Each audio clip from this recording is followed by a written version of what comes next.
All right, so we are live streaming on YouTube. So Shabbat Shalom to anybody who is tuning in from YouTube, and also Shabbat Shalom to those who are sitting in the dining room, and Shabbat Shalom to those who are out in the interweb. We have come to a very important threshold in this time. We are moving from one season to another season.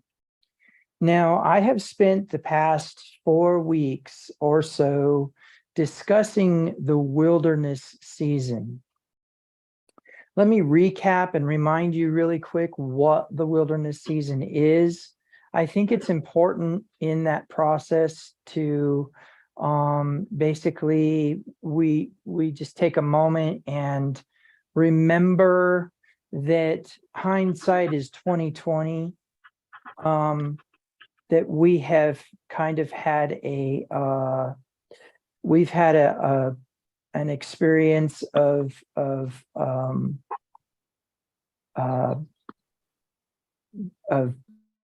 being able to read the Torah and see the outcomes, right?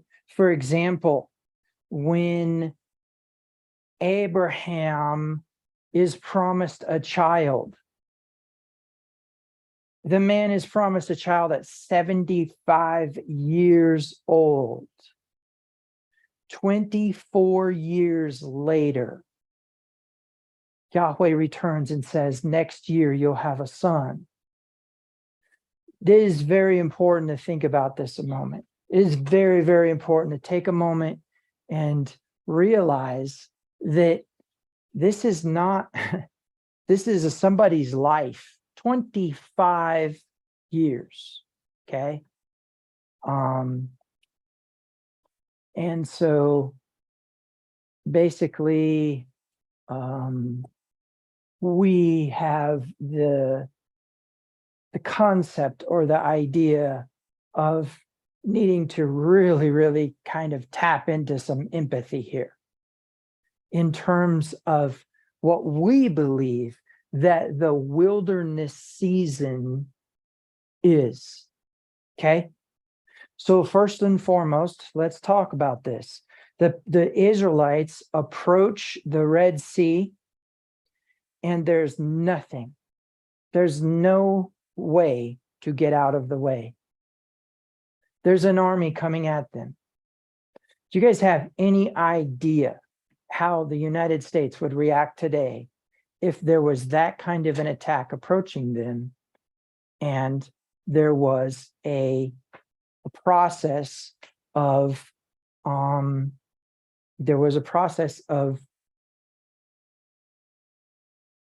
being backed into a corner? There are logical human ways to deal with drama like that, right?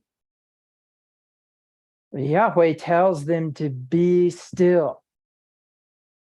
He tells Moses, what are you doing? Get off your face, get off your knees, go do what you were created to do.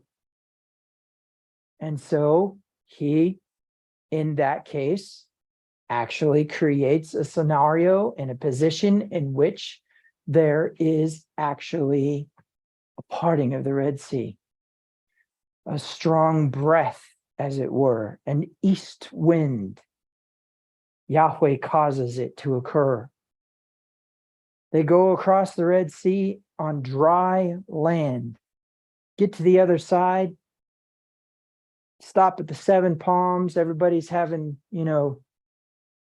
Mai Tais and swimming in the ocean, and everybody's having a good time. And boom, here's this huge desert in front of them.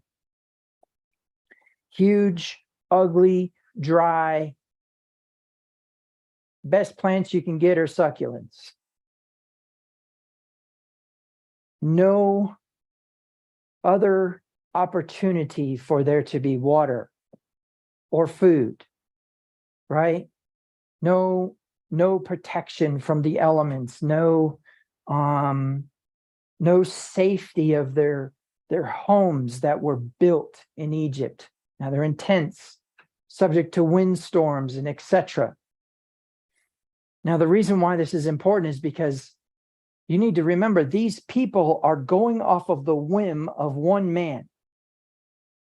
They're looking at this man and yes, they've seen signs and wonders, but you recall that there were actually plagues falling upon the Israelites as well as the Egyptians. Some of the plagues touched the Israelites so that they could know they could be touched. But then there were times where a distinction was made. That distinction showed them that God was involved in this situation, created a separation between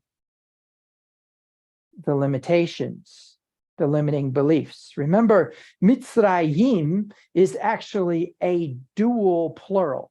What is a dual plural? Well, in Hebrew, you have three types of numbers. You have singular, right, which is one, always one, but can indicate also in unity, but that's another study, isn't it? And then two is what? The dual, meaning just two.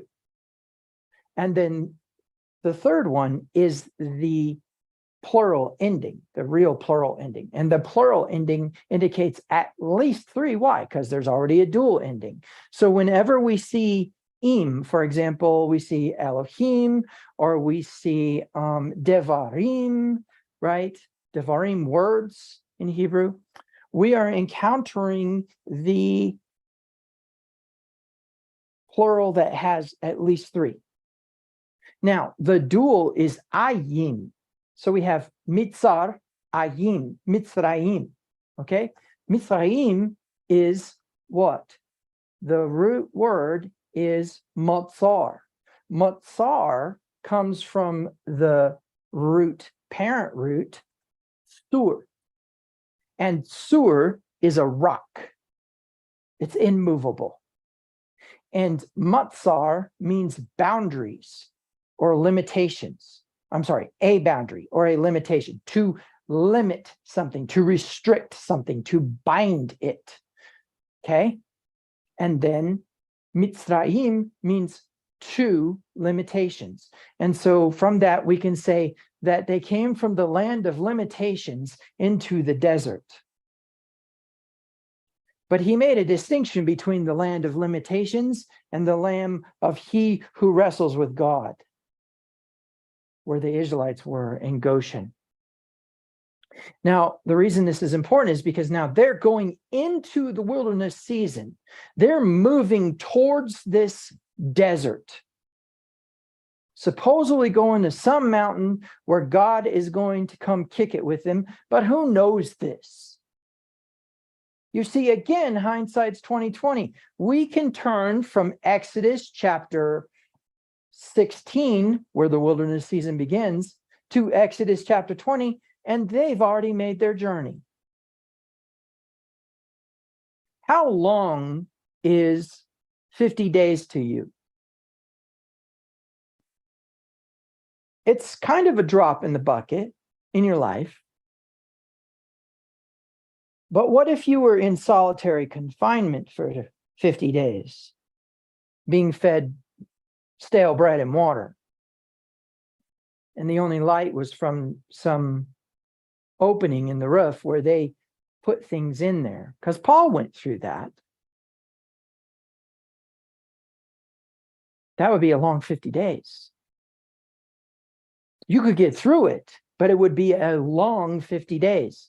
Now, I've been on a few hikes in the desert, and I could tell you it gets a little bit dry, exhausting. So now they get into maybe a 10-day journey from Red Sea, and don't think I'm coming up with any kind of accurate number. I'm estimating a 10-day journey into the wilderness of Zin, Z-I-N, Zin. And in that wilderness, there is a place where they begin to complain. about not having water.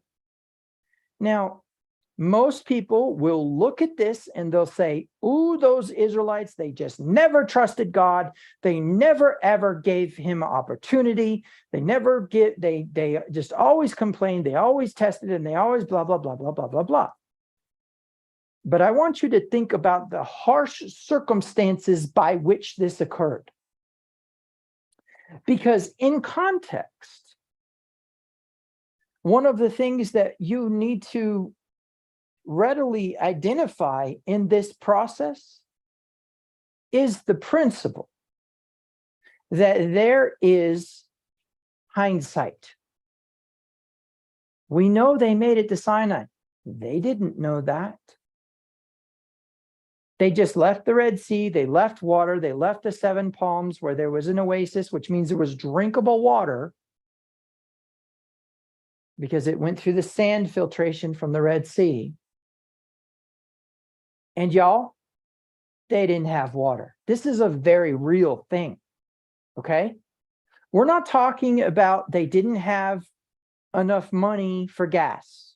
We're not talking about that they couldn't pay rent.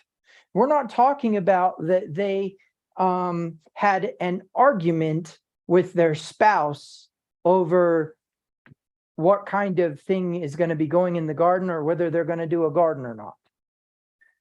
This is not those circumstances. Go get out in the desert and run out of water and tell me what type of words and actions and things start coming to mind and come through your mouth. Because you're going to see right away how serious this really was.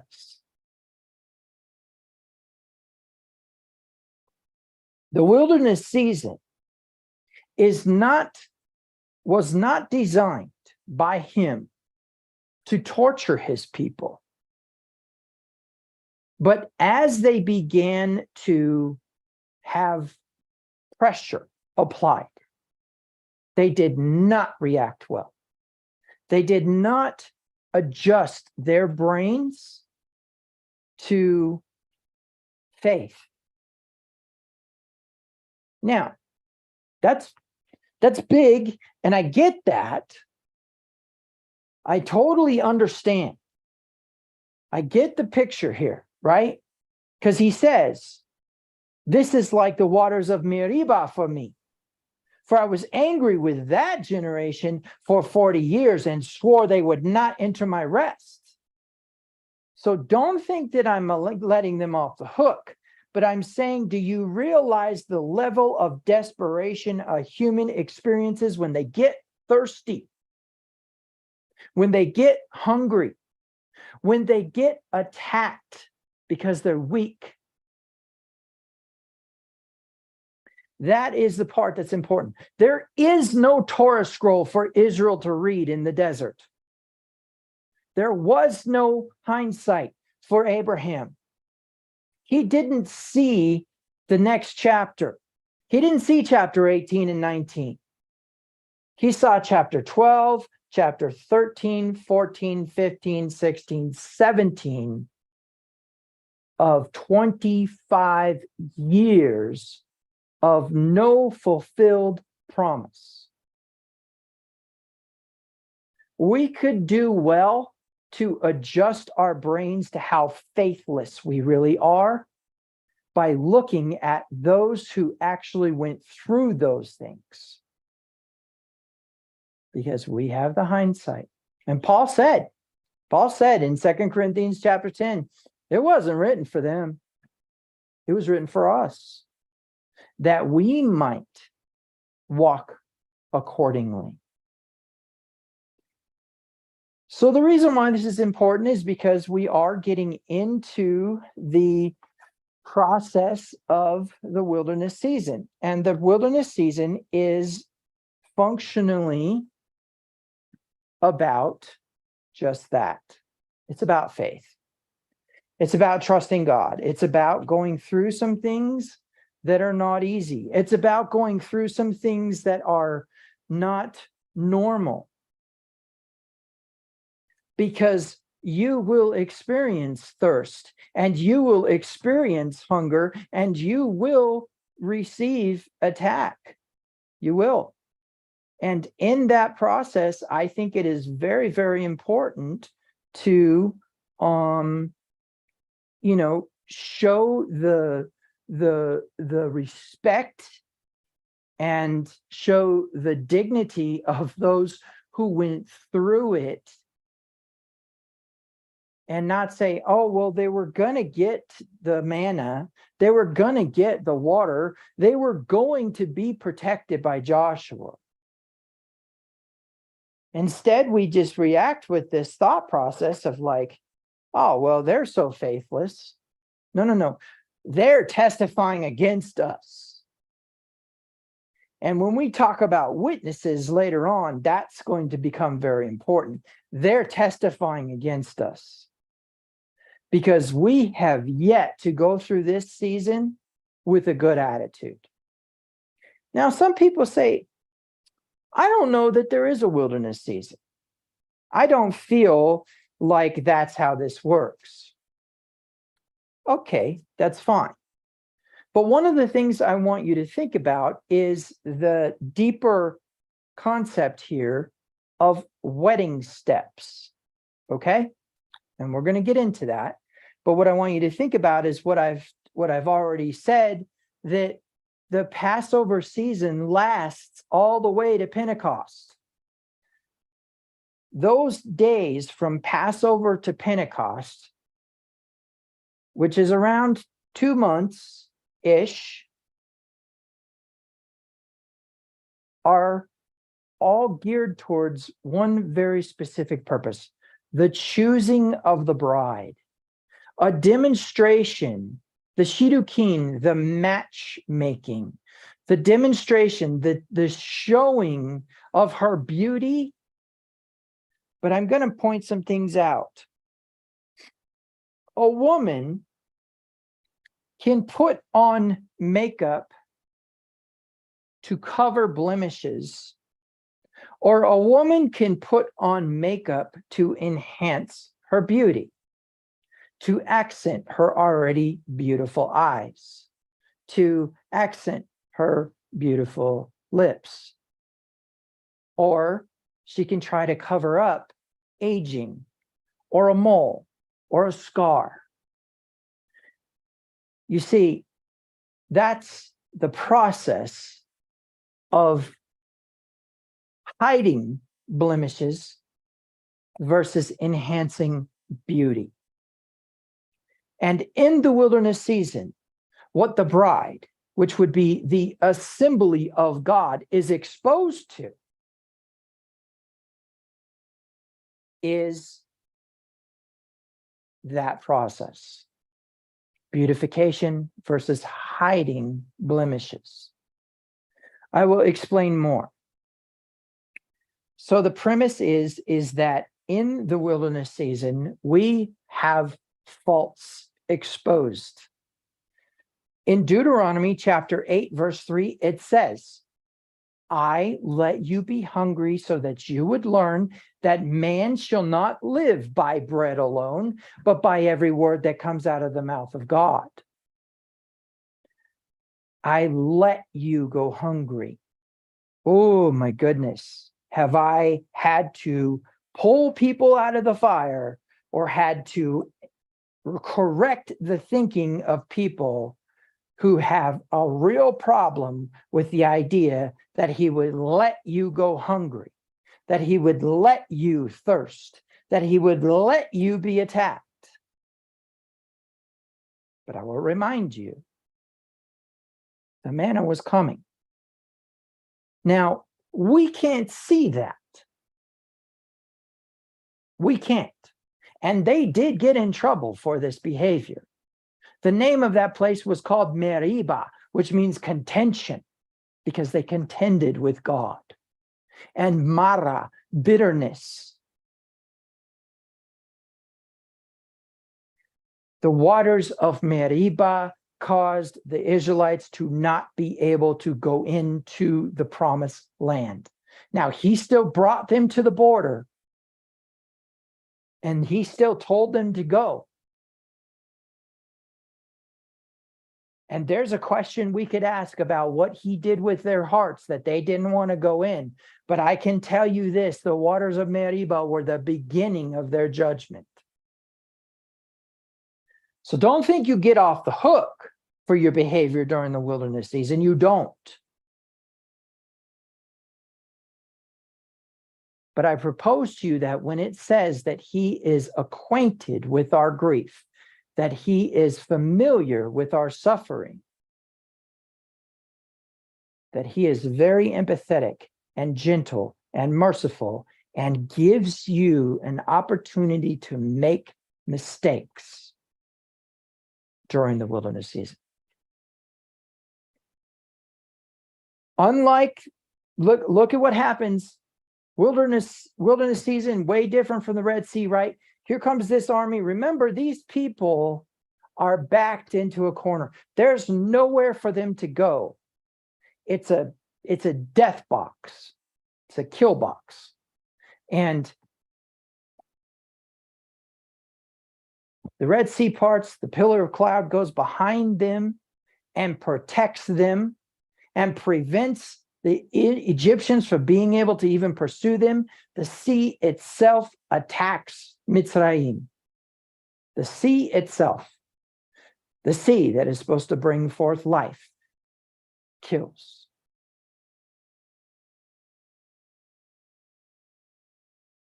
And then here comes Amalek.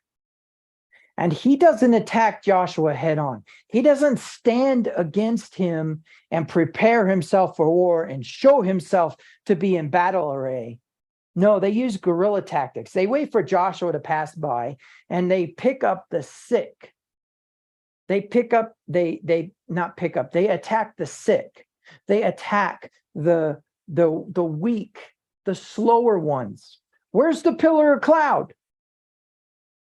There is no pillar of cloud. It's up with Joshua at the front, leading them, not going behind them and protecting them. Can you imagine what's going through an Israelite's head? You're walking along with your cane, and all of a sudden, here comes this dude with a sword. On that day and at that time, what was supposed to happen?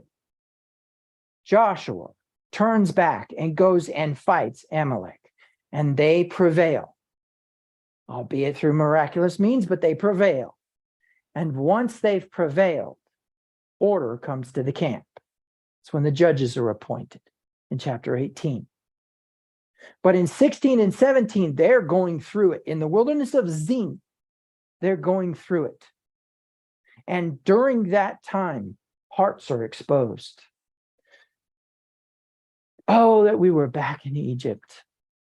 The onions and the leeks and the meat pots, and now we have no food. Now we have no water. What are we to drink? We're going to die. God brought us out here to die in the wilderness. How many of you in the last 50 days said, I wish I was dead? How many of you in the last 50 days said you wanted your story to end?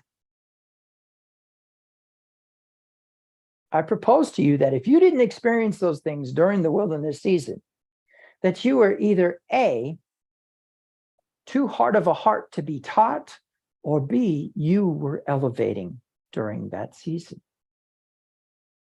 Now, a lot of people say, nah, but we're not in that, right? So Passover to Pentecost, there's nothing going on. We're just counting the Omer, making sure that we're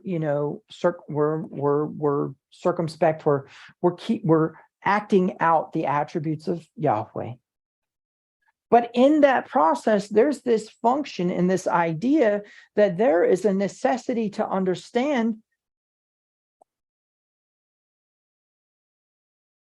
you're not where you want to be. And so hearts are still being exposed.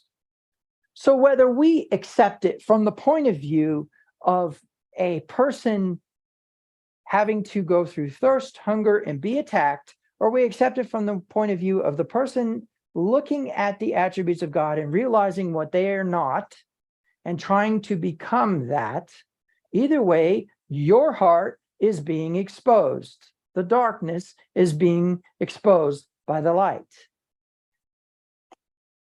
and being chased away by the light, right? Because once light comes, darkness can't prevail. Okay, that's all fine and dandy, and there's plenty that goes into that. But we are at day 49. This is the day before Pentecost. Pentecost is basically the Greek word for count 50 or 50 calculation. Meaning what? They were counting the Omer. During this time from Passover to Pentecost, there was a time of counting the Omer. And when we arrive at Pentecost, we arrive at that 50th day. Okay? Now, something very important to understand. That is the Greek name of it, coming from the Greek word penta, right? Which is 5. And the word cost, which is to calculate or enumerate, and therefore 5 multiplied. Now, there are a few things that are very intriguing about this, and I'm going to get into them, but short version is that's not the name of our holiday. So when we are looking at trying to understand the name of our holiday, we are going to be looking at the commandments for the feast days, okay? And in that process, it is very important to understand the names, okay? Because one of the things I want you to remember, a name has the Hebrew word for name in general has some very unique elements to it, okay?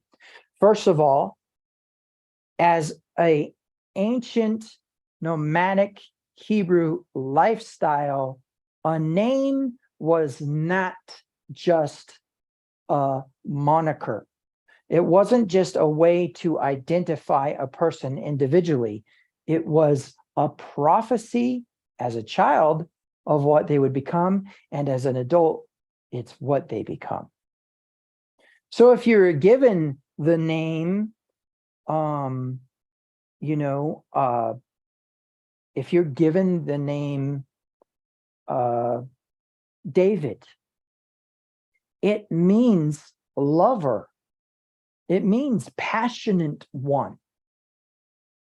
And we see him as a child, and as he's growing up as a shepherd, learning how to be passionate about protecting his sheep and delivering them from the lion and from the bear. And then what? As an adult, growing up and becoming passionate about his people, and then becoming passionate about his women.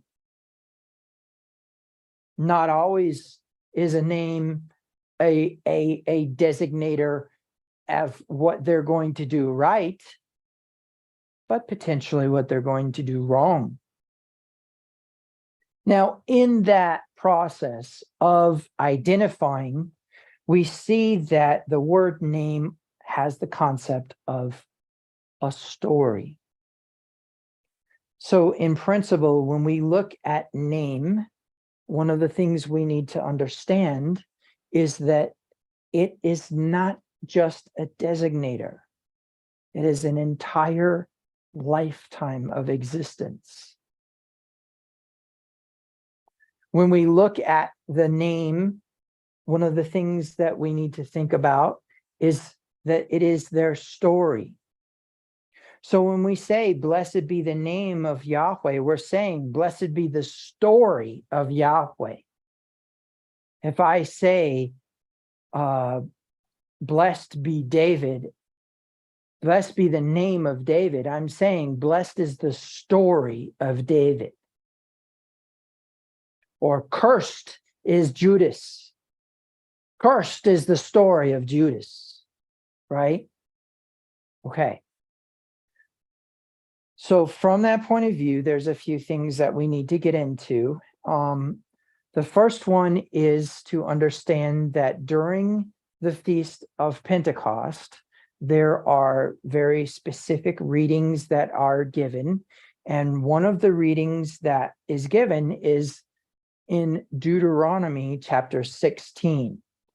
And so what we are going to do is we are going to jump to Deuteronomy 16, and we're going to take a look at this.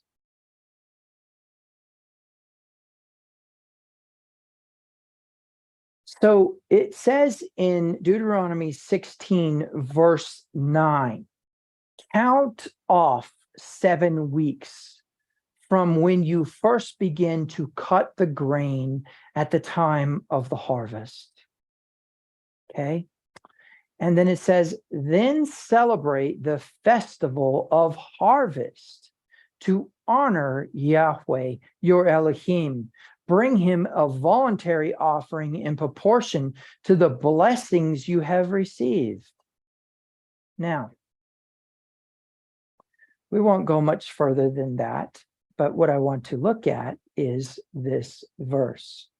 Using the Blue Letter Bible app, we're going to go in and we're going to look at this right here.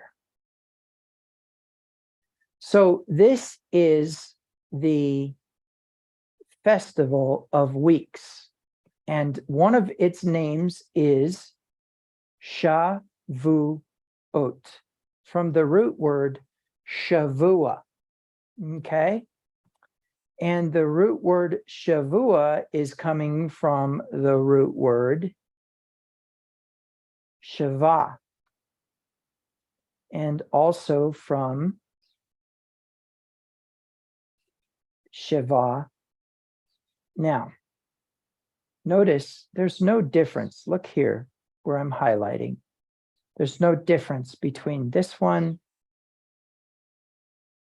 and this one, except that this is Shava and this is Sheva. Sheva, okay? And that's how they designated the difference between the two. But I want you to notice that the actual root word has nothing to do with the number 7. It says to swear or adjure, okay?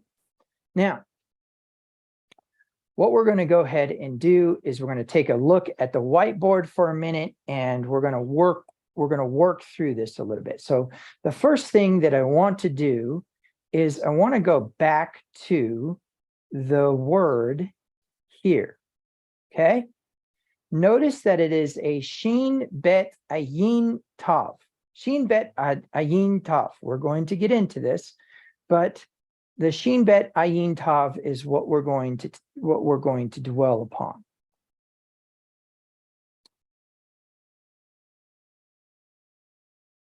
So getting into our whiteboard, right off the bat, we'll just go ahead and write our root here. And I apologize for my Hebrew. Sometimes it is really difficult to write good Hebrew on the whiteboard.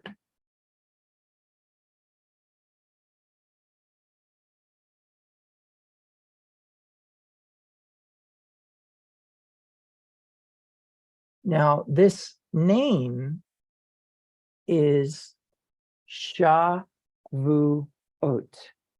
I'll go ahead and write it up here.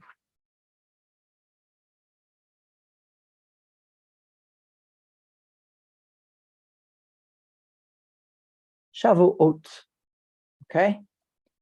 Shavuot is the word weeks in English. Weeks. This is the festival of weeks.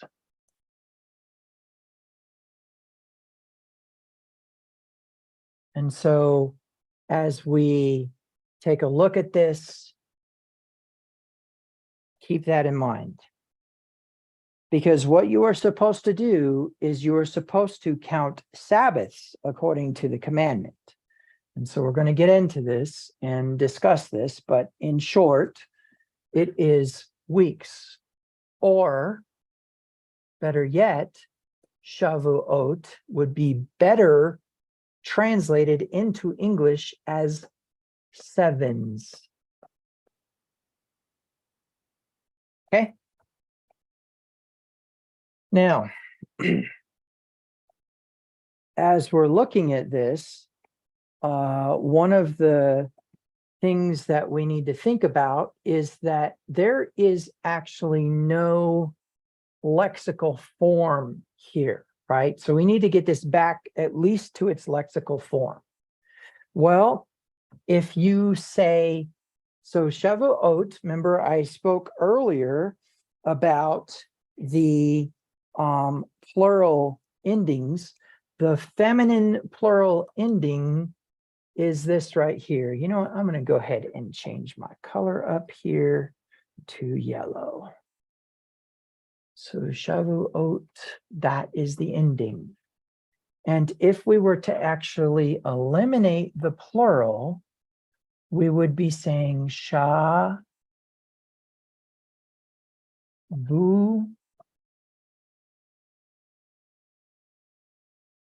Get that tighter. There we go. Shavuot. Shavuah. So Shavuah becomes Shavuot when it's plural. So this is plural. And this is singular. Okay. All right. So now, as you can see, we need to go from Shavuah to from Shavuot to Shavuah. So what we're going to do is we're going to transition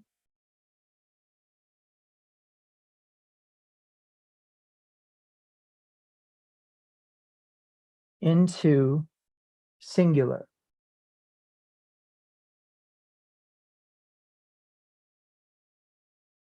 Okay. All righty.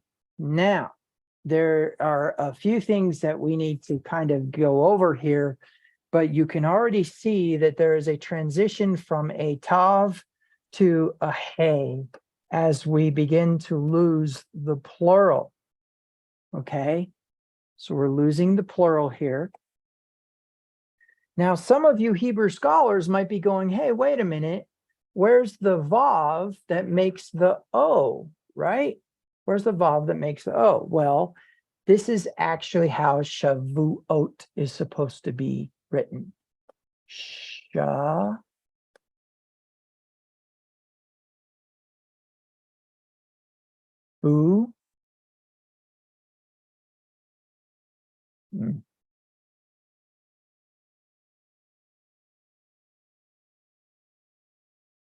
Oat. So there's actually two hidden vavs. Now remember that I've taught you in the past that weak verbs lose or they can be assumed. Vavs can be assumed. So the actual vowel points here is sha, vu, ot. Okay. Now, the reason why this is important is because remember that the vav, just real quick, we'll just get this on here and then we'll get rid of it after I give this illustration. Remember, the vav is these tent stakes, right? They establish the tent and they are strong enough to withstand the wind and hold the tent down. And they mean secure, right? And so when we're dealing with the idea of secure, then basically what we're working with is the principle that there is an establishment, right? There's an establishment. Now, the reason why that's important is because then we understand that hidden within Shavuot is the words established, okay? So somewhere in here, the word establish is going to come into play. So I'm just going to write establish up here so we can reference it. when we need to reference it later on. Okay, now the next thing that's happening is there is a context or an idea that covenant is represented by this symbol right here. Do not get that confused with this symbol, please. Let's leave and let Hebrew be Hebrew without the symbols that man has applied to Christianity. Now, in principle, the way that you want to look at this is you want to think in terms of these are two sharpened sticks that are driven into the ground, and a banner is hung on the sticks to represent the clan. Okay? And so the way you need to think about this is that this is a representation of covenant or a representation of mark. I will remind you that Yahweh says to Abraham, I will, or all of the males in your household will bear the mark of my covenant, which we recall was circumcision.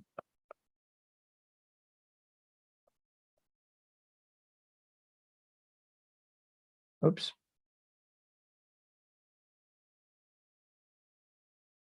And so when you're thinking about this, what you want to think about is that the Tav in the ancient pictographic Hebrew was X marking the spot.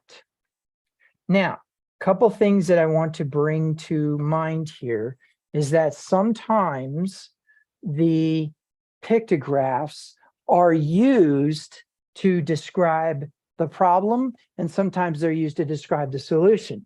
And so in this case, two stakes in the ground, when you happen upon two stakes in the ground, that ground has been claimed. A claim has been made to the land. Now, you can do one of three things. You can either A, choose to honor the claim and go your way. B, you can remove the stakes, place yourself in that spot and be prepared to defend that position.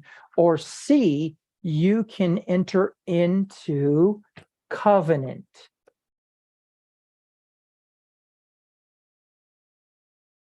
Okay? The key here is whether or not you have the strength to withstand whatever it is that put those stakes there, or whether you need to be in covenant with them because they are the greater and you are the lesser, and it would be a good idea to have allies. Okay? Or you can just ignore the stakes and move on. So generally speaking, the Tav represents covenant in the sense that when you happen upon those stakes, you need to be at peace with whoever placed those stakes. Okay? And so when we're talking about this, you need to understand we're going to reverse engineer this process, and then we're going to walk back through it to see what Shavuot actually means.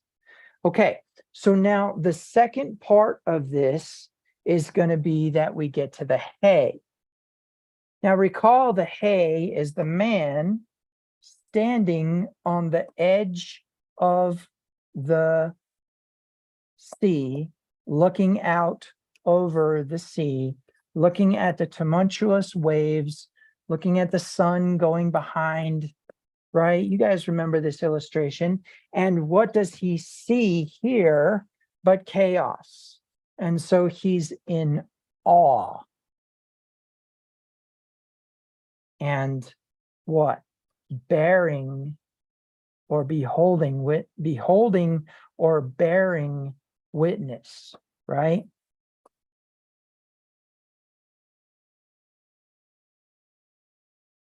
Okay. And so we know that the hay is bearing witness. The hey is beholding or seeing the existence. Okay. All right. So that is what we got going on with the hey. Remember, the vav means to establish. So I'm going to write up here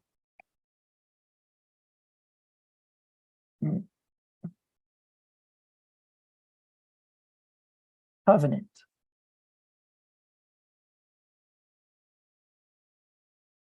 Off the tav. Covenant.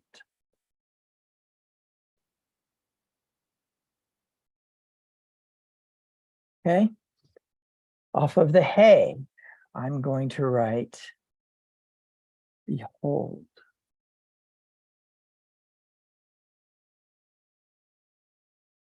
In parentheses, ah.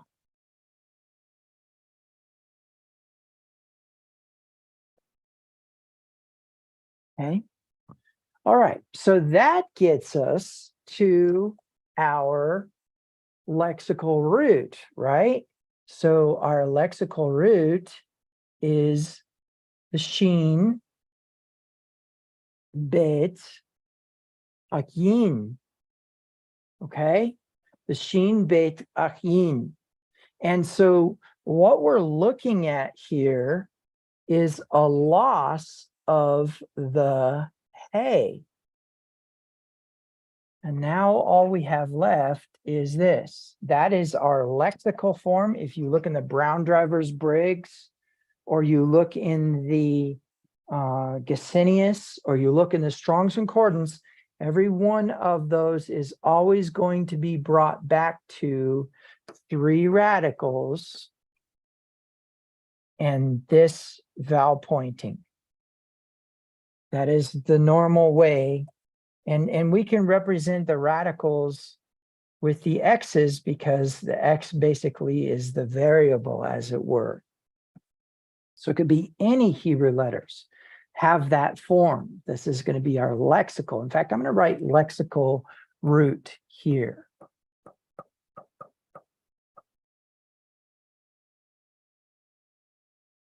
Now, the reason why this is important is because you can see we're walking this back.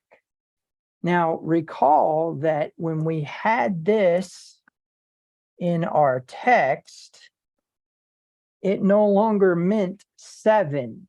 Remember, we have 7s over here, and singular, we have 7. Shavua is 7. Okay. And in context, it's a week. Okay. Now, I will just show you really quick that process again, in which we have Shavua, and then we have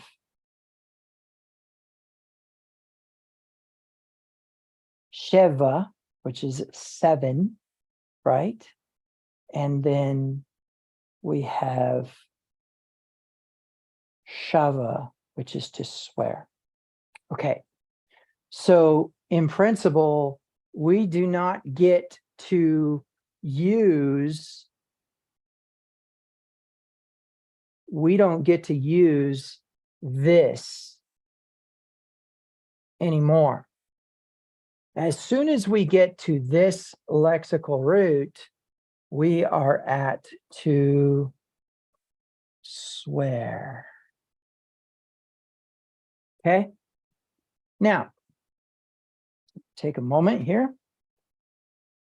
In Hebrew, that is the farthest you go when you are learning the Hebrew language and dealing with Hebrew. When you speak Hebrew, when you write Hebrew, when you express Hebrew, you always start with those 3 letters and you add suffixes, infixes, and prefixes to words to modify the conjugation of the verb or to modify the noun.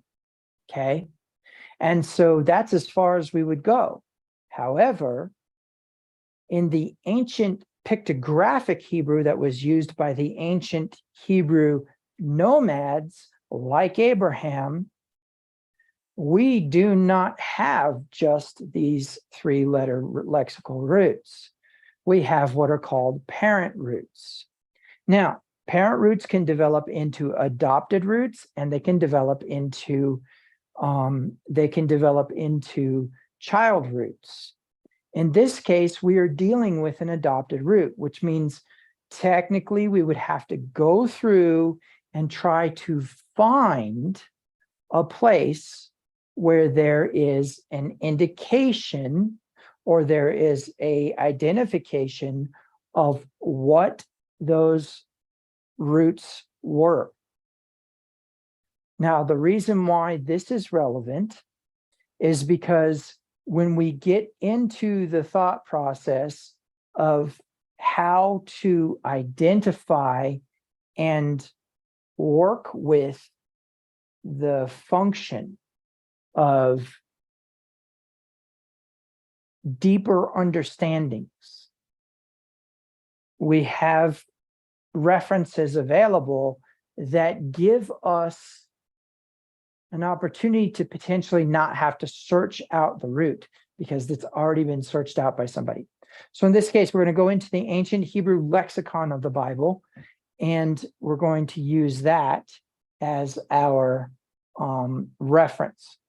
So all I'm going to do is I'm just going to go in and I am going to copy the Strong's Concordance number, go into my ancient Hebrew lexicon of the Bible, digital copy, and I'm going to use Amazon Kindle to do the search for the Strong's number, which is conveniently listed in the entries. And so as a result of that, now I can go and jump over to that reference. Now, in this case, you can see we're already dealing with the idea to swear. But notice this is an adopted root, okay? So going back to the original parent root, we would have to find the PR, okay? The PR. And so going back in our references, we find the PR. It's sheen bait, which literally means, which is concrete as a seat, a well, captive, wreath, net, place, bed. Let's talk about this for a moment. In ancient pictographic Hebrew, you have to think in terms of what you can see, what you can hear, and what you can touch. Smelling and taste were not relevant to senses, okay? So what you can see, what you can hear, and what you could touch now becomes identifiable objects. This is a stick, right? And so we put a stick with some other object in a drawing, and that word means something. So in this case, we have sheen bait. Now, in most cases, there is a pictographic and there is also a nomadic definition, okay? Because the people of Abraham's time, who were part of his clan and eventually leading to Isaac and Jacob, and then those who went down to Egypt, had a lifestyle. They had a way in which they did what they did, and they had a way in which to function. Okay, and so the reason why this is important is because as we process this information, we need to keep in mind they had a lifestyle. And so when we're looking at this, the first thing that I want you to think about is this process right here. Starting with a pictographic representation of this, we have the pictograph sheen is a picture of 2 front teeth representing pressing. The bait is a picture of the tent. Combined, these mean press to the tent. Press to the tent. Okay? Now, just real quick, I'm going to show you how this works in pictographic thought. The Hebrew word for shame is bet, vav, shin. They were naked and not ashamed. This is pronounced bush. Bush. Okay? Bush means shame. Shuv, oops. Shuv, which is the reverse of it, means return.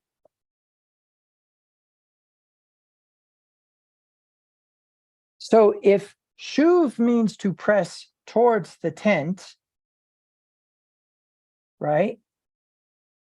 I'm sorry, if shuv means to return or press towards the tent, then bush means to press away from the tent because we still have our sheen and our baits. Sheen and our baits. Okay? Now, the reason why this is so important is because now we start to get into the idea or the process of why it was so important to think of the tent in terms of returning or in terms of repentance. The pictographic definition I have here in orange is press to the tent. But now we look at this part right here, this deaf part, which is the ancient Hebrew nomadic definition, and that is a place of dwelling as a place returned to, a turning back or away from someone or something. A captive is one turned away from a place of dwelling. Okay? All right. So when you're thinking about this, how I want you to process this is that the tent becomes the place of return. Pressing away from the tent is being driven out of the tent into shame. Okay? Returning to the tent is the opposite of being in shame. Stepping into the tent is stepping into the covering. But pressing towards the tent is the act of repentance. In fact, the Hebrew word for repentance is actually in this definition. I will show you.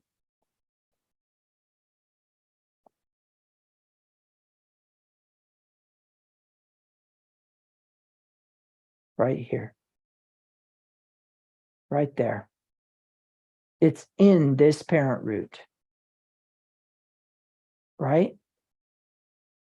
And look at this. There's even a meshuvah, which is the act of turning back or changing your mind. Right? But look at this. Shuv, a turning back to a previous state or place. So as an overall theme, we should encounter in this pictographic set something to do with the tent, something to do with pressure, something to do with pressing towards the tent or being removed from the tent, as it were. Okay? All right. And so in that sense, the way that you want to think about this thing is in terms of what our other words are going to mean, what they're going to represent, okay? So I'll give you an example.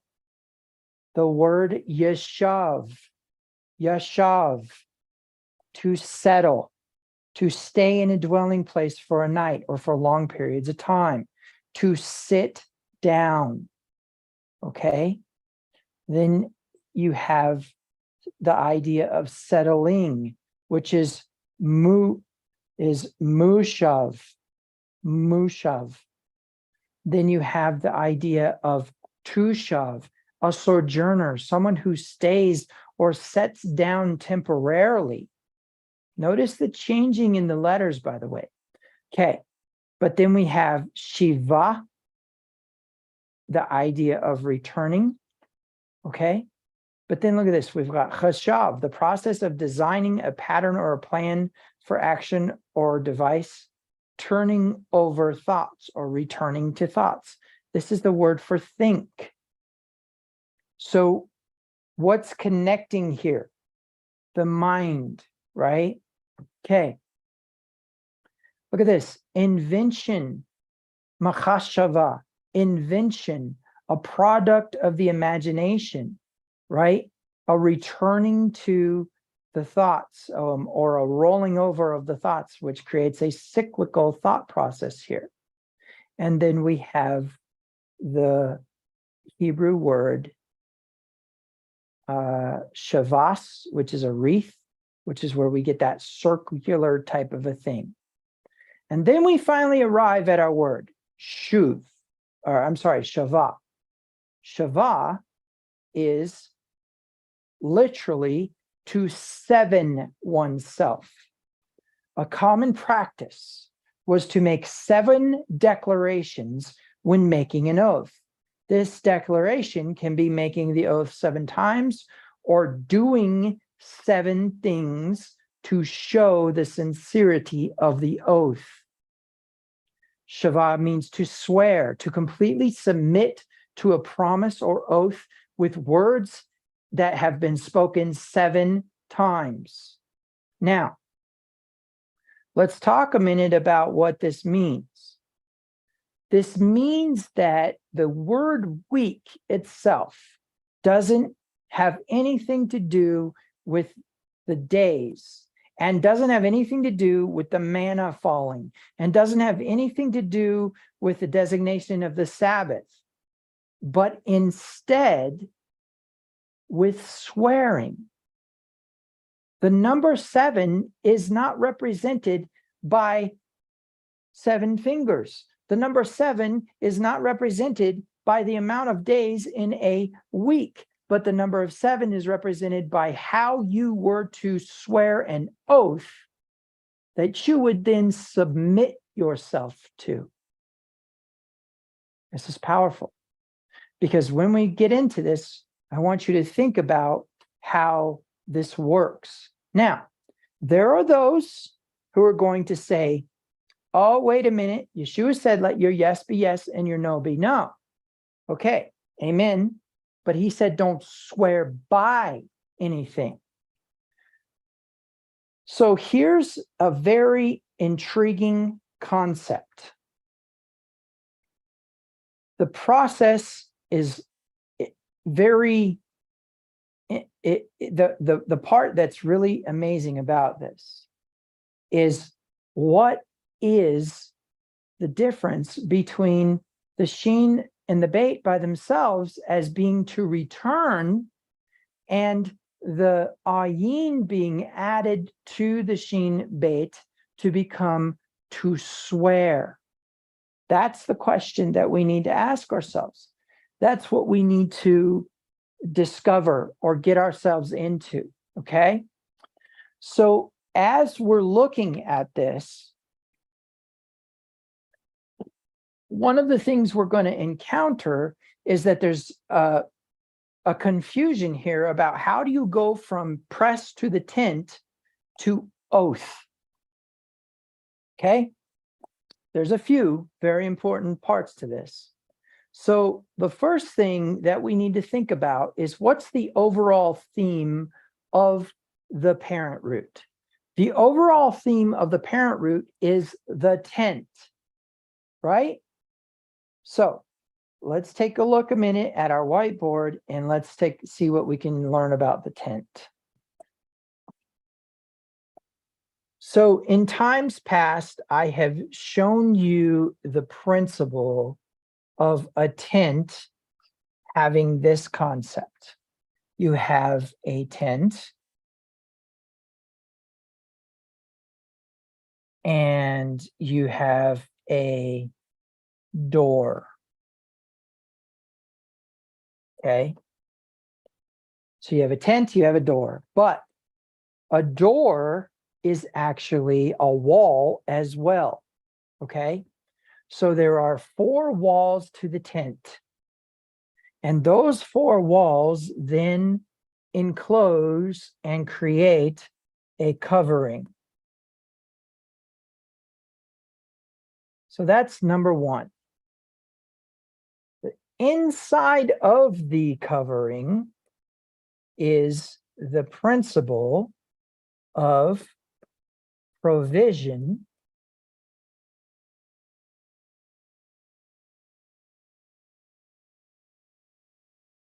protection, and what? Provision, protection, and instruction. Okay. And that is all based upon authority.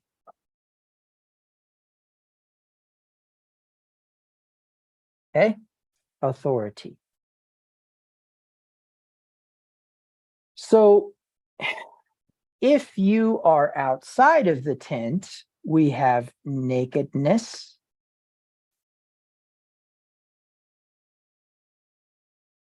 shame, and dryness are all words related to the word bush. So moving from here to here is the act of teshuvah.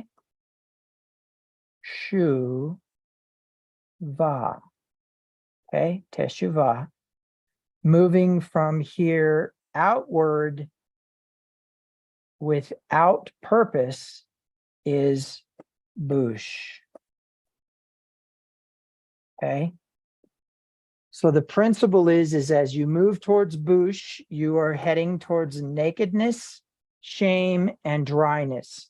And when you are moving towards the tent, you are in the process of returning to your covering and therefore falling back under the provision, protection, and instruction of the authority.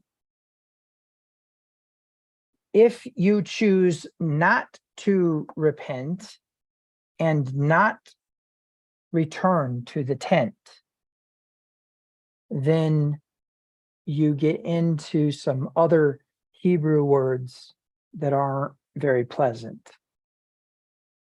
But we want to stick with this idea of returning because that's our root. That's our parent root here. Okay? All right. So now what we need to do is we need to discuss the process here. Okay. So I'm going to go ahead and get rid of all of this stuff so that we can better identify this process. So remember, this is the lexical root. Shin bet ayin is the lexical root. Okay. So dropping down from there, what we have is we have this as our parent root, which is the drawing of 2 front teeth. And just so we can really have some context here.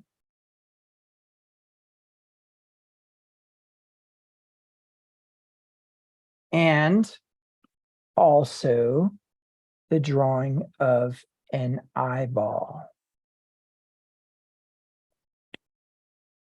But I want to remind you all that, oh, and also the tent. And so let me go ahead and put that in there real quick here.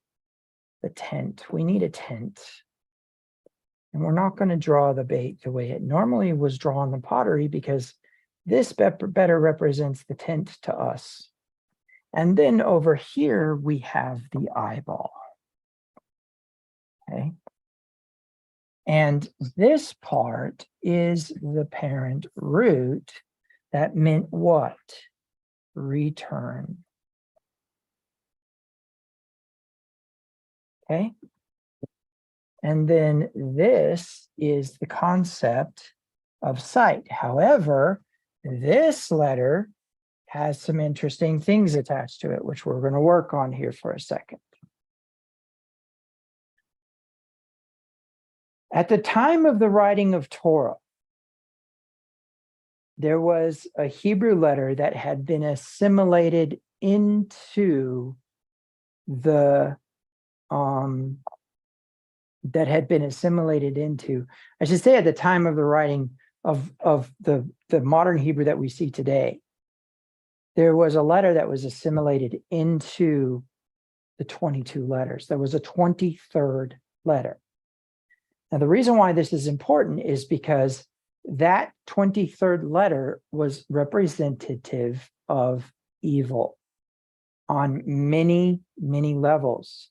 It was representative of darkness. It was representative of chaos. And its pictograph was the drawing of a twisted rope, which I'll put up there in a minute.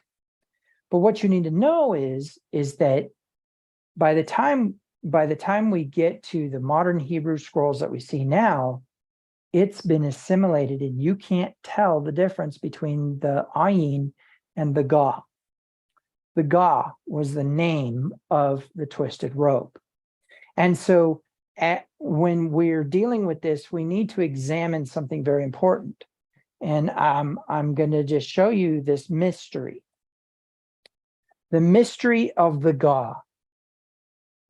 With any Hebrew word that contains an ayin, you have to investigate whether or not there is the presence of the eye or of the twisted rope.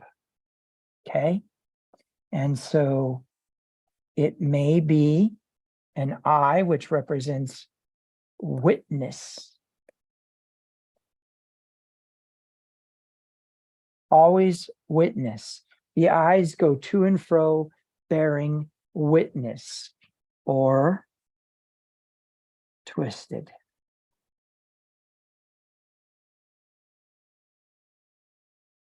Okay? Now, here's how I want you to think about this. There is a possibility that the ayin can be represented by either the twisted rope or the eye. So this is either the twisted rope or the eye. Now, remember this concept of return. So let's talk a minute about what this means. And the way that we're going to do this is, for a moment, I'm going to add an illustration here, one you all are familiar with, in which we have a cycle with points on that cycle. And we have the concept of winter. We have the concept of spring. We have the concept of summer. And we have the concept of fall. And as a result of that, then what we have is we have, let's change the color here. We have death, right? We have life. We have maturation. And then we have entropy.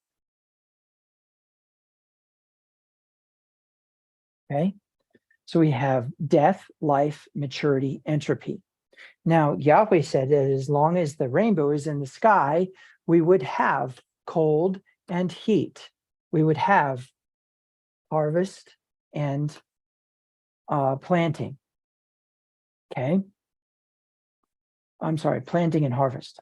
Okay. Now, here's the relevance of this. This is a cycle that will never cease. Okay. This is a cycle that as long as the earth remains, that would occur. If the earth doesn't remain, then there would be no more cycle. Meaning what? There's a guarantee that this is going to arrive at this. There's a guarantee that this is going to arrive at this. There's a guarantee that this is going to arrive at this. And this is going to arrive at this. It's going to go around and around and around and around. But what people don't realize is from this point here, let's do purple. I like purple. From this point here to that point is a return. And in this sense, do we arrive at the concept of an oath. The principle of returning to the tent is an idea of there being a cycle. The idea that you would return to the tent means you went out of the tent. Now, that could appear to be linear, like this, where this is out and this is in, but really what it is a cycle of life in the tent, becoming mature enough that maybe you don't need to listen to the authority anymore. Maybe you should go try to do your own thing, right?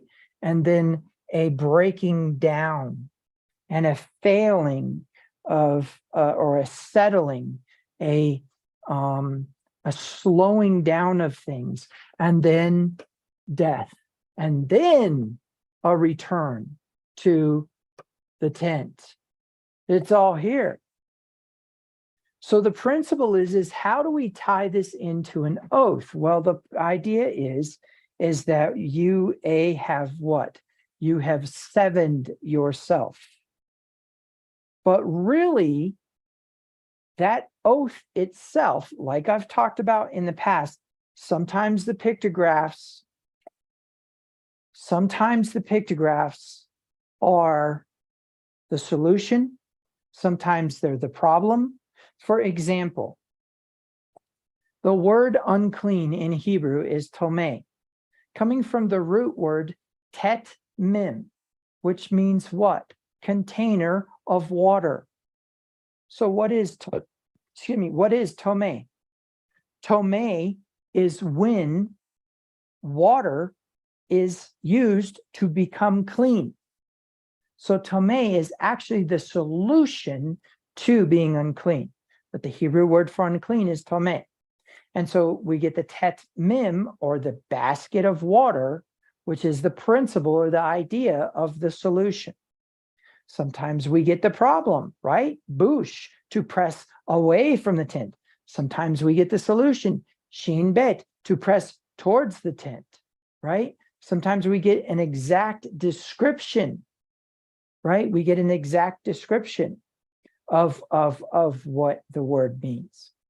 The reason this is important is because when we get into this shin bet, one of the things that you need to think about is that there would be a need to return to the oath.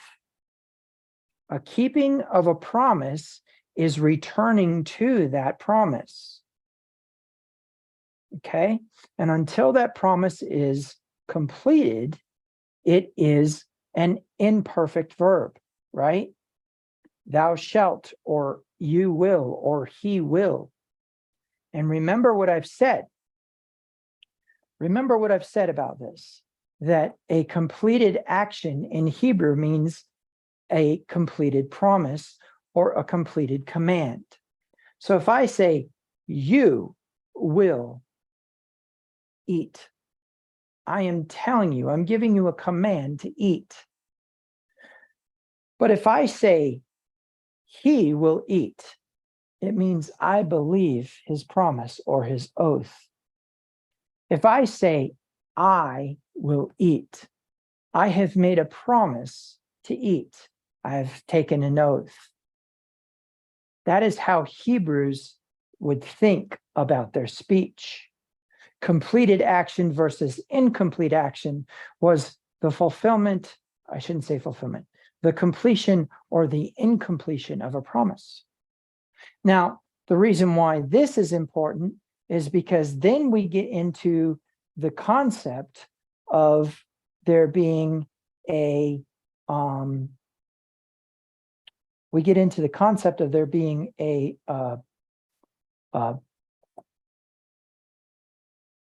a completion of the cycle.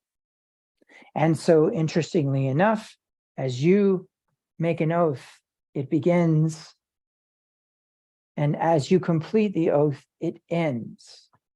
And so there's a returning to the oath. Now there's more, and this is important. When you swear to something, one of the things that you are doing is you are placing someone as witness to your promise who will hold you to it. Now, here's how I want you to understand this. When you place a promise and someone is going to hold you to it, or they're going to say, you promised this, then you have put yourself in a position of submission.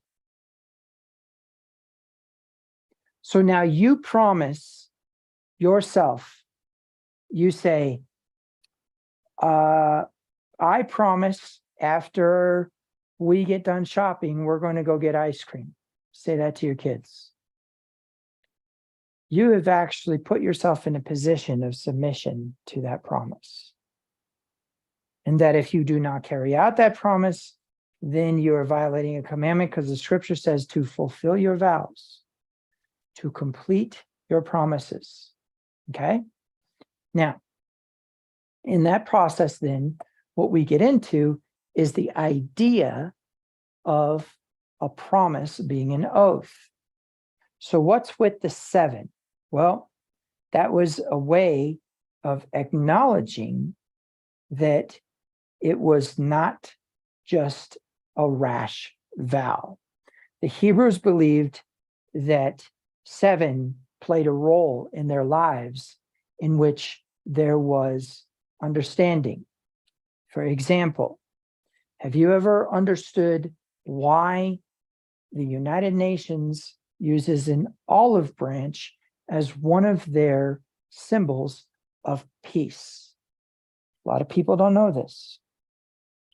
It is because it takes 7 years for an olive tree to produce fruit.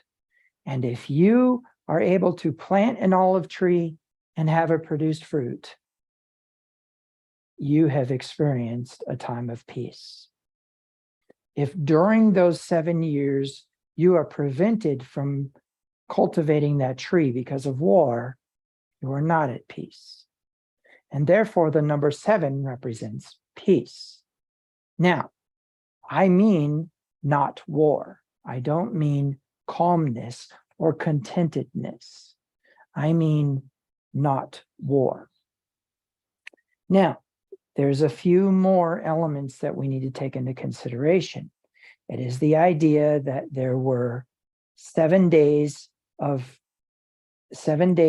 which the manna would fall, which was a completion of a promise that Yahweh would feed his people.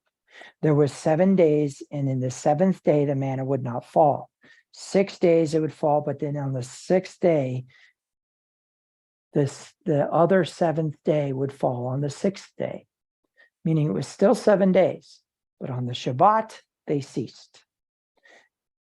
Now, in a Hebrew's mind, if they swear 5 times, they have not sworn.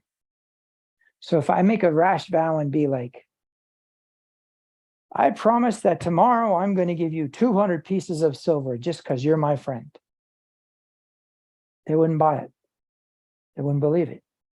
But if you were to say, I promise tomorrow I will give you 200 pieces of silver, I promise tomorrow I'll give you 200 pieces of silver, all the way to 7 times, that was knowingly and willingly swearing an oath. And so the number 7 has to do with the oath, which is what? Placing yourself under the authority of a promise.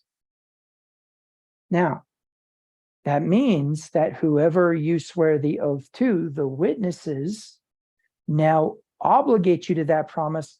They are an authority to that oath. So be careful when you promise your children something, because you're placing them in authority to you in that. And guess what?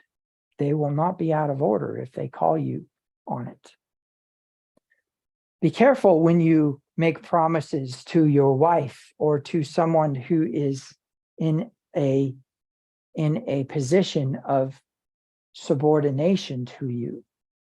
Now, I will not touch too much on this, but please understand that there is only a few ways in which a wife is required to be in submission, and the rest she needs to be treated with equality. But it's very, very important in this process to understand that if you make an oath to a wife or to your children or to your servant, you are placing them in authority. Okay?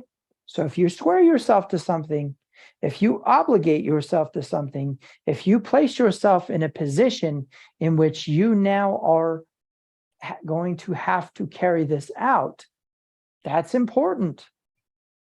That's important. You can't deviate from this. You can't step away from it.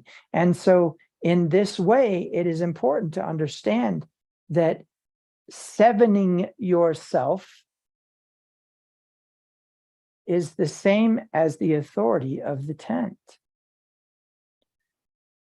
Remember that teshuvah is a returning to authority, placing yourself back under the covering that you've been positioned in. And I'll remind you that it says in Romans chapter 13,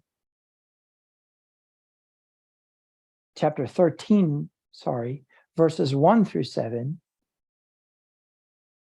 let every soul be subject to governing authority, for there is no authority except from God. And he who resists authority will what? Be resisting God. Right? And it says the authority does not bear the sword in vain. If you want to be unafraid of the authority, do what is right. Do what is right. For what? For they are appointed to punish evil and reward good. Right?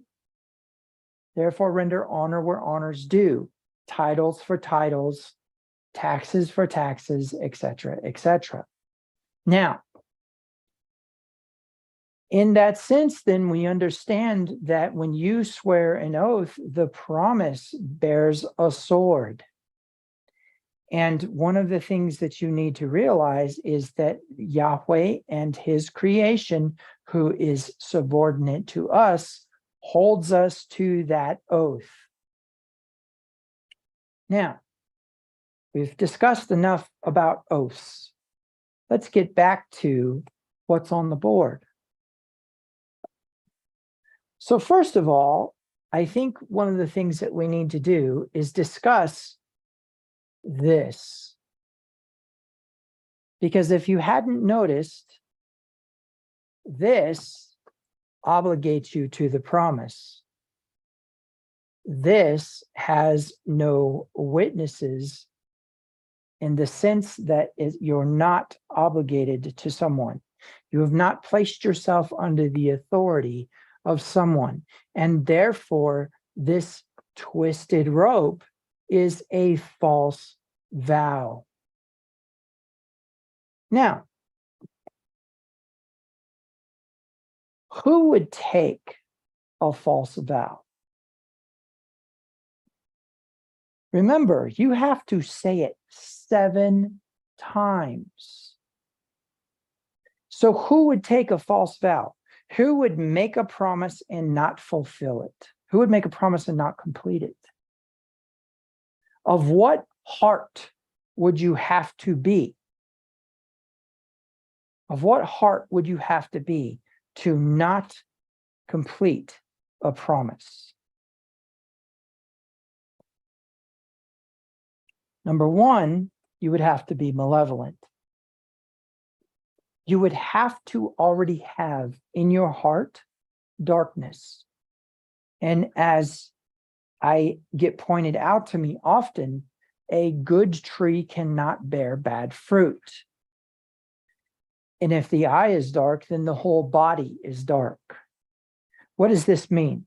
This means that a person who swears an oath without intention to complete it is not only out of order, but is most likely a function of destruction, a function of the broad gate, a function of Hasatan, a function of the ego, and a function of deception. So now let's go back and talk a minute about Shavuot. Remember, there are 3 feast days, okay? So let's go look at this. There are 3 feast days in which we operate: Passover, Pentecost,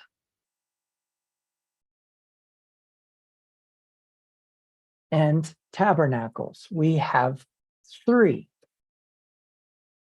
We have 3 pilgrimage feasts. There are 3 wedding steps.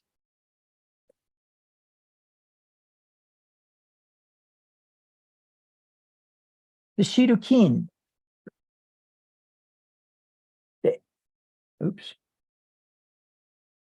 the Erusin, and the Nesusin.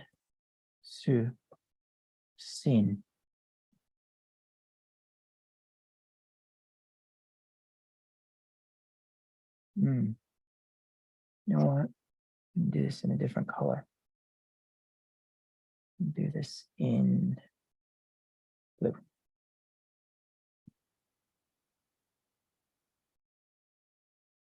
This is the, oops.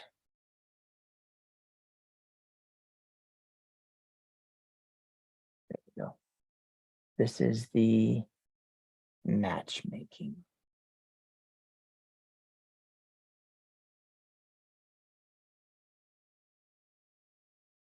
This is the betrothal.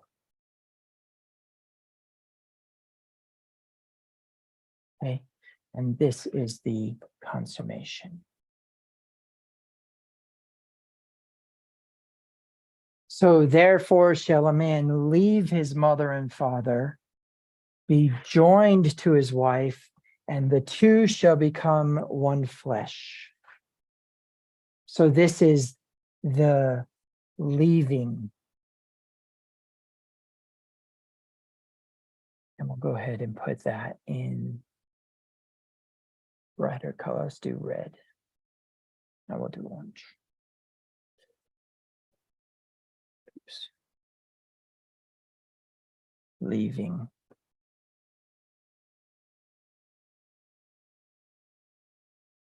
Join.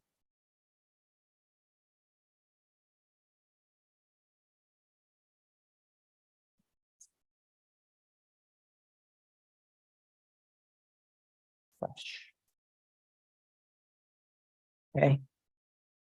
Now, the process here is one in which this leaving the tent has a purpose. This joining is the vows or the oaths, and the one flesh is the consummation. So now, who would make, so if the betrothal is the oath, in fact, let me write that up here, and what we'll go ahead and do is I will put that in the yellow, okay? So this is the preparation, the oath, and the completion.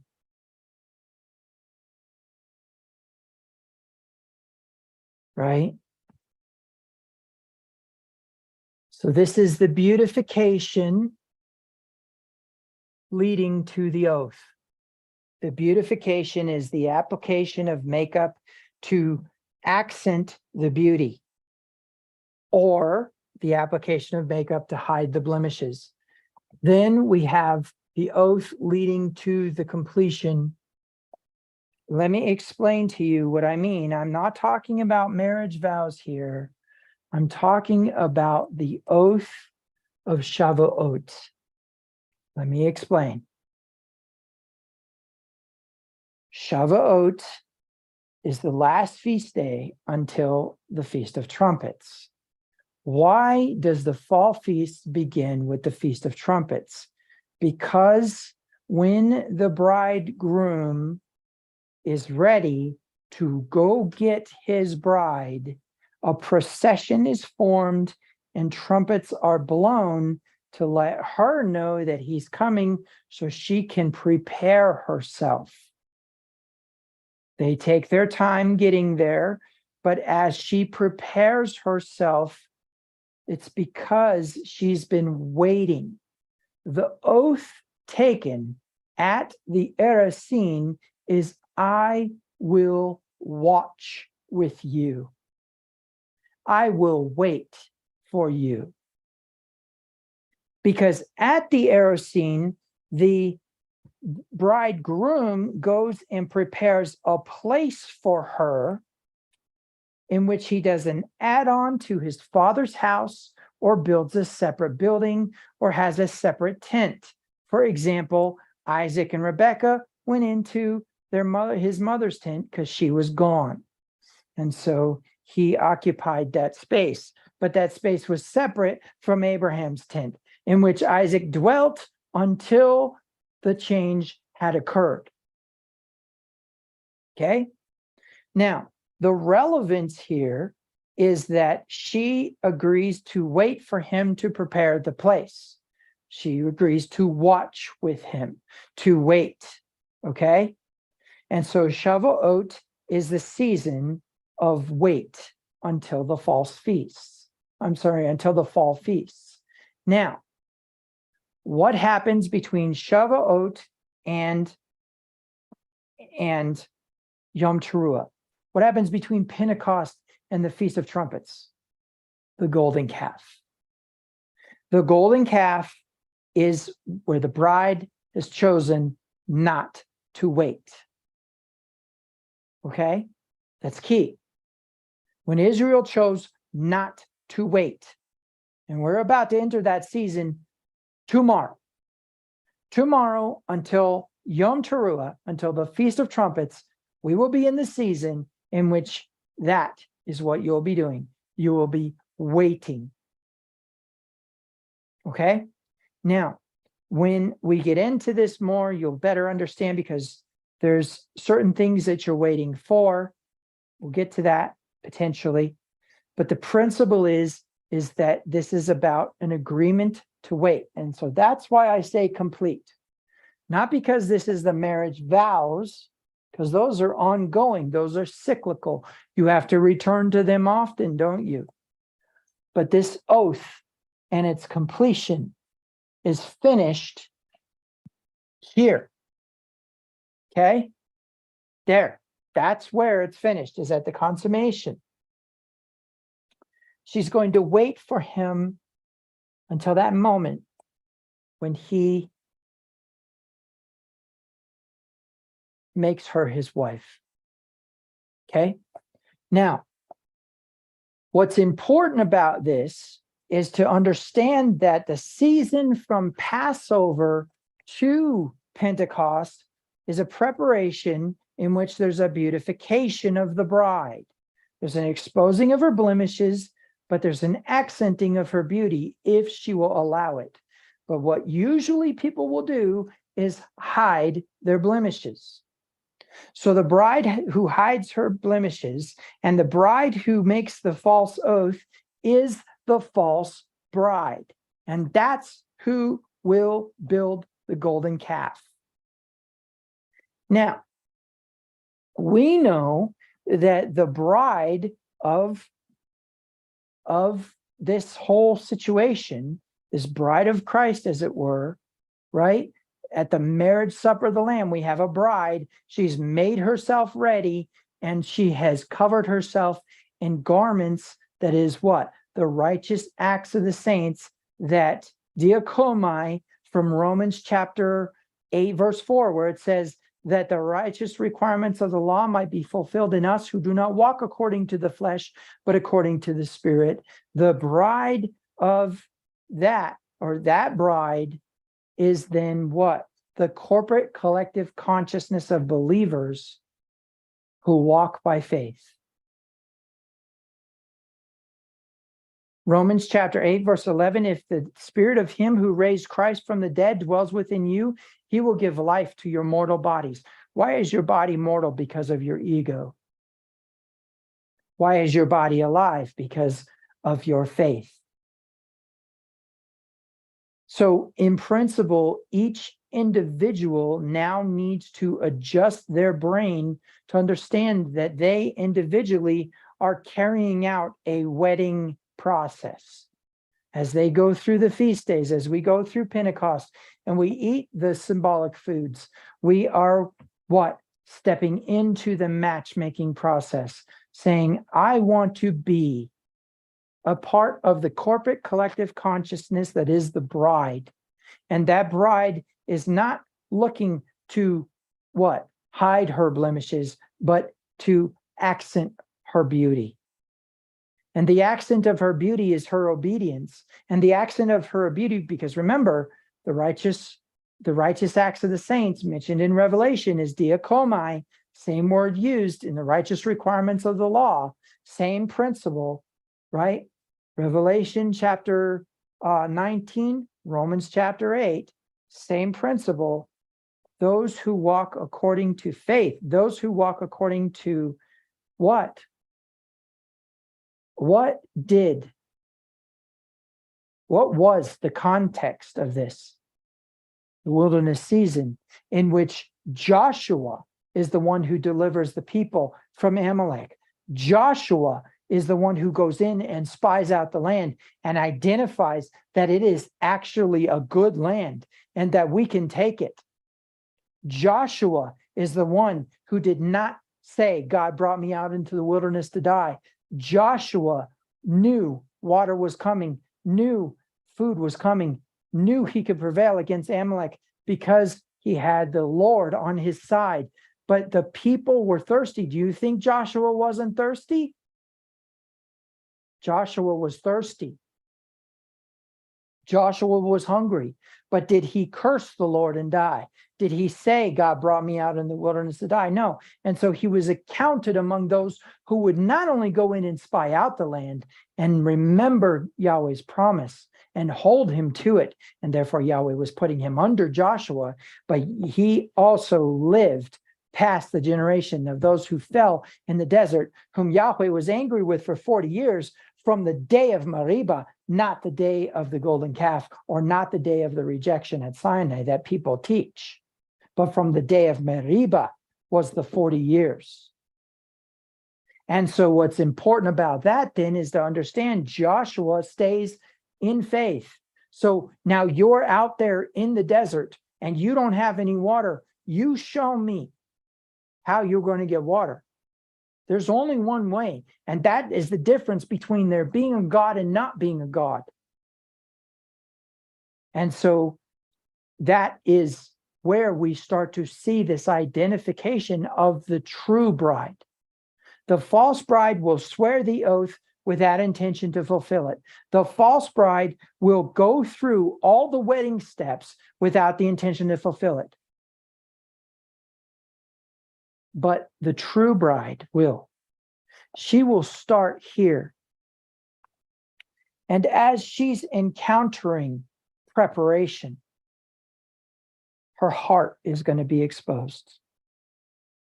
And it's going to hurt. And it's going to be difficult to accept. But then she will accent her beauty by elevating during that time, looking at the attributes of Yahweh: mercy, compassion, right? Gentleness. Looking at the attributes of the righteous judge, of the valiant one, of perfection, of the foundation, the true rock, right? And understanding the process of the kingdom of heaven. She will look at those things and seek to elevate those things in herself by being benevolent to others. She will think of them first and thereby show her beauty. And as her beauty comes out, then it will be accented by splendor. It'll be accented by the supernatural enhancement of her beauty. The false bride will appear beautiful because she has covered herself in makeup. She shows herself to be beautiful, but she does not have the righteous acts of the saints. She does not have the diakomai. She does not have the righteous requirements of Torah being fulfilled in us who do not walk according to the flesh, but according to the Spirit, Romans 8:4. And so there is where you see the twisted rope. But there's more. Getting back to our illustration on the board. Recall I said we're going to reverse engineer this. So we go from having authoritative witnesses and a returning to a promise, and therefore completing it, to now having this idea of behold, right? We have the idea here of behold.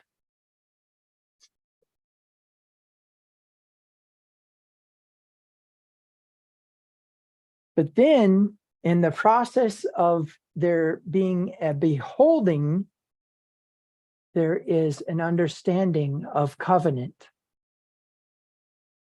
And so as you go from singular week, which would be a 7 or an oath of days, to a covenant of days being more than 1/7 or oath. Shavuot, literally Shavuot means vows. Where are we going to put that? Let's see. Let's do it this way.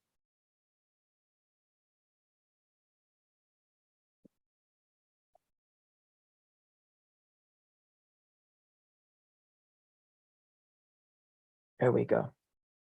Okay, now Shavuot means vows. You know what? I want that in purple.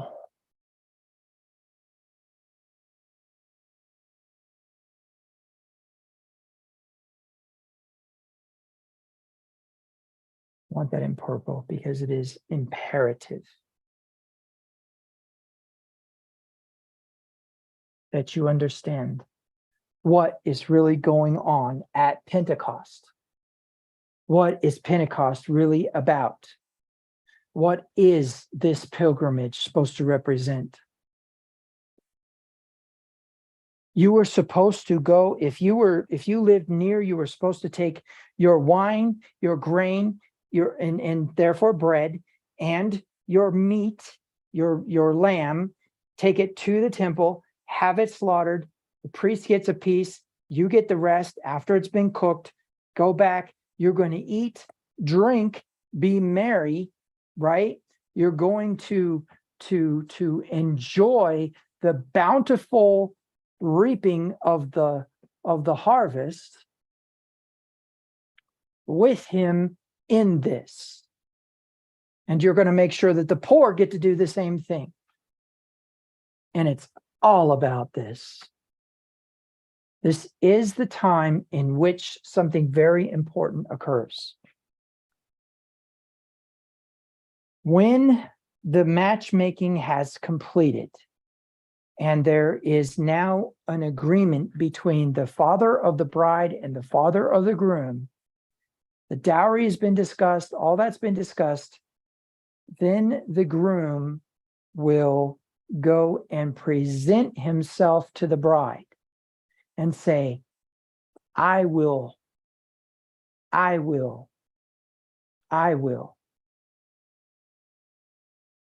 And she doesn't say, I will.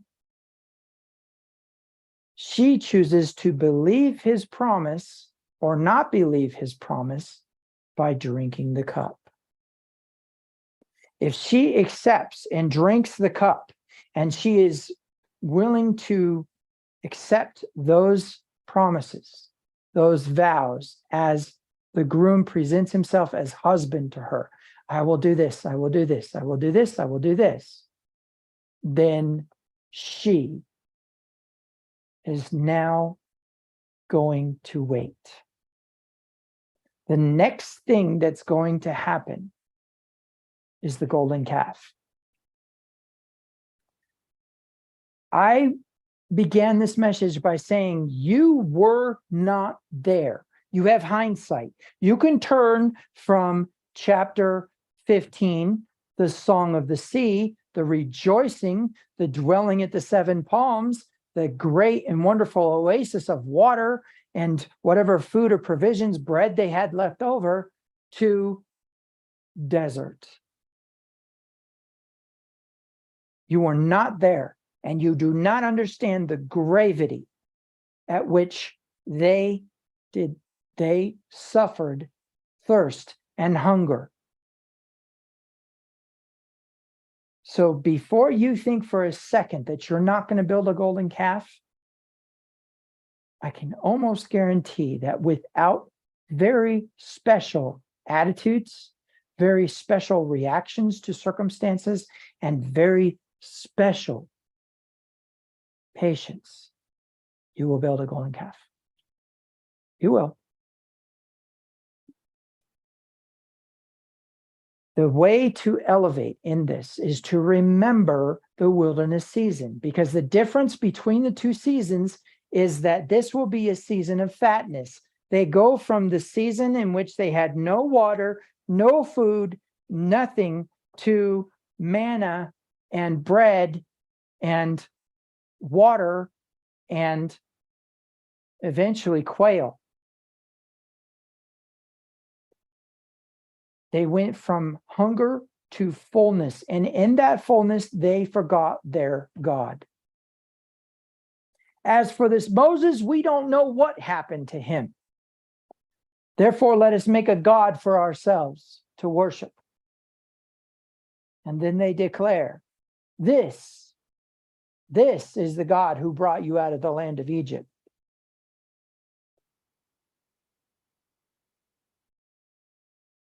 I can't stress enough that all you got to do is remember, all you got to do.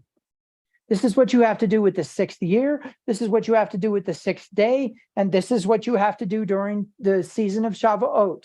The season of Shavuot is going from Pentecost to Yom Teruah. Pentecost to trumpets. All you have to do is remember your hunger in the wilderness. That's it. That's all you have to do in the 6th year. That's all you have to do in the 6th day. You have to collect that extra, but you have to save it over for that next day. You have to remember your hunger, because what's coming is fatness. And you will grow fat, and you will grow sleek, and you will kick at the goads, because you've been spoiled, because you've been given all of these things for free. You've been provided all these things for free. Now you don't have to remember your hunger anymore. No, you do need to remember your hunger. You need to remember the outbursts. You need to remember the moments when you definitely were out of order during the wilderness season. But I'm going to do one better. You need to remember your elevations, because nothing has changed. That elevation is supposed to be the new normal. That wasn't just these 50 days. And so as we come to a close, I need you to remember your hunger and how it was satisfied. You need to remember the foundations that Yahweh built during these 50 days. And tomorrow, when we go into Shavuot, we will go in prepared to drink the cup, because we've spent these 50 days elevating. We've spent these 50 days preparing ourselves as the spotless bride. Individually, that means that each one of us is making the choice to take the narrow road. Each one of us is making the choice to follow the instructions of Yahweh. Each one of us is making the choice to react in faith to the hunger, the thirst, and the attacks. But tomorrow, there is going to be an upswing in prosperity. There's going to be a change in the winds. There's going to be a way, a path that is much smoother, and you will forget your hunger if you choose not to remember it. You need to remember the foundation that was built during the wilderness season. Because if you drink that cup and fall asleep and don't conserve your oil, when that trumpet is blown, you will arrive at the fall feasts having somehow encountered a golden calf experience. I would love to see every one of you arrive at Yom Teruah prepared, because we are rehearsing the wedding steps of God. We are rehearsing the wedding steps of the bride of Yahweh. And so it is important that we carry this out with intention, but that we please remember the wilderness season. You've learned a lot today about Shavuot, and you've learned a lot today about what it means to take an oath. Tomorrow is a day of oaths. Tomorrow is a day of promises.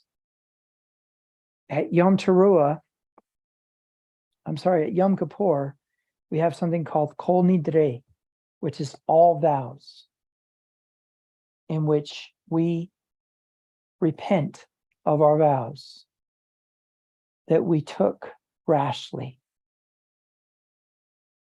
If you repeat a promise 7 times, you are consciously, willingly, knowingly, intentionally, and purposefully presenting yourself as willing to actually fulfill that promise. Please take this seriously, because the false bride are not non-believers. Shabbat Shalom. So we are going to, I need to close the YouTube channel.